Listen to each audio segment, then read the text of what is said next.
Hello everyone, welcome back to our channel Radhika food story. Caramel kesari, sheera అని కూడా అంటారు. Process కొద్దిగా డిఫరెంట్గానే ఉంటుంది, అలాగే నోట్లో పెట్టుకుంటే కరిగిపోతుంది, అంత టేస్ట్గా ఉంటుంది. మరి వీడియో స్కిప్ చేయకుండా ఎండ్ వరకు చూసేయండి. ఒక కప్పు బాంబే రవ్వ తీసుకొని 2 కప్స్ పాలు పోసి మిక్స్ చేసి పక్కన ఉంచాలి.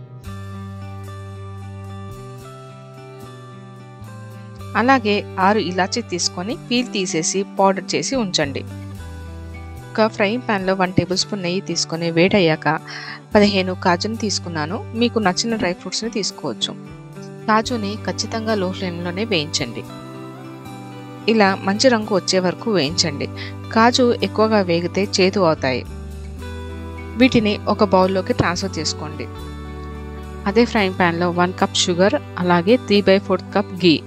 3/4 కప్ అంటే 1 కప్కి కొద్ది తక్కువ పోసుకుంటే సరిపోతుంది. చక్కెర కరిగే వరకు స్లో ఫ్లేమ్లో 5 మినిట్స్ వరకు అడగంటకుండా కలుపుతూ ఉండండి. మెల్లిగా షుగర్ నెయ్యిలో కరిగి క్యారమలైజ్ అవ్వడం స్టార్ట్ అవుతుంది. చూసారుగా, షుగర్ నెయ్యిలో కరిగి ఇలా క్యారమెల్ ఫామ్ అయ్యాక ఇప్పుడు ముందుగా పాలల్లో కలిపిన ఉప్మా రవ్వను యాడ్ చేసి ఉప్మా రవ్వ, షుగర్ మొత్తం కలిసే విధంగా కంటిన్యూగా కలుపుతూ ఉండాలి. స్లో ఫ్లేమ్లోనే ఉంచి ఇలా 2 to 3 మినిట్స్ వరకు మిక్స్ చేయాల్సి ఉంటుంది. మనం వేసుకున్న రవ్వ ఉడికిన తర్వాత ఇలా గీ రిలీజ్ అవుతుంది. ఈ స్టేజ్లో ఇలాచీ పౌడర్, అలాగే వేయించిన కాజు వేసి మిక్స్ చేసి సర్వ్ చేయడమే.